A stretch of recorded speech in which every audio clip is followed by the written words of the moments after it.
There's more a little later. We're talking about lock keepers this morning who have lived for years next to the River Thames. They could lose their homes, apparently, under cost-cutting plans from the Environment Agency. The houses are usually provided as part of the job, along with an average salary of £16,000. One family returned from holiday 2 weeks ago to be told they'd have to leave their cottage at Sunbury Lock in Surrey.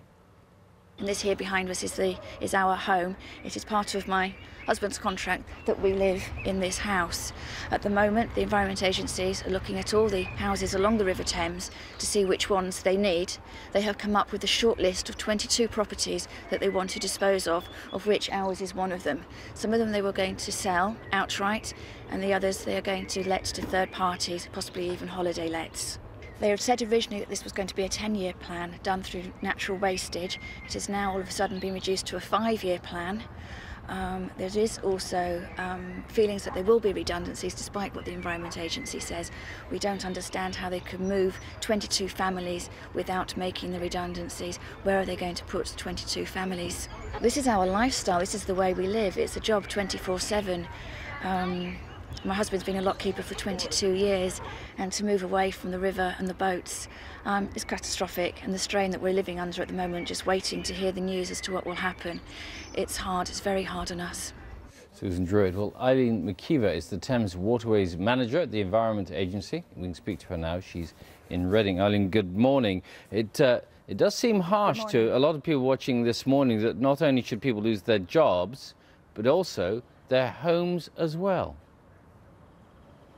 Well, I think I want to start by making it very clear that we are not making people redundant. There will be no change to the lock keepers' jobs. They'll still be operating at the sites. We'll be providing the lock keeping service as we always have done. This review really is part of us looking at the 57 houses that we own along the Thames. And as we're spending public money, we need to make sure that we're as efficient as possible and make sure that we really need all of those houses for our operations. Well, how are you going to use them for your operations if you haven't got the lock keepers living in them? Well, we already operate with more than 20 lock keepers not living in one of our houses or by the river.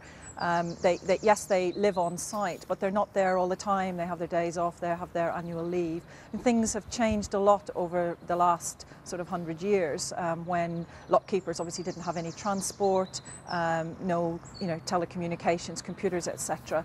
And really this is about modernising how we work and making sure we're spending public money efficiently. Well, Susan Druitt was saying just now in that clip that it's a 24-hour job. So if she's not living on site, she can't exactly do it, can she? It isn't a 24-hour job. They have operating hours. We're moving to a standby system where if someone is needed in an emergency for weir work or whatever, they get called out, and that happens at the moment. Probably for about a third of the year, the lock keeper isn't necessarily on the site, certainly isn't on duty. You know, they have, as I say, they have their days off and their annual leave. So it's a bit of, yes, historically, when there wasn't sort of cars or telephones, etc., it was important to have someone on site. Let me put I'm afraid it's just not as important. I'm sorry to interrupt you, but I want to get a couple more things in. John Porter's written into us. He says, is my home going to get flooded this winter because the local lock keeper can't get to the lock to adjust the weirs because he'll be living away from the river?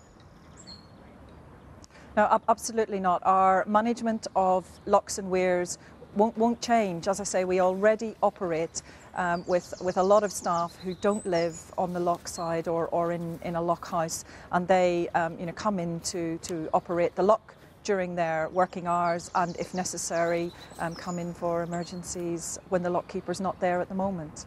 Eileen McKeever, thank you very much. Let's have a quick look at the time.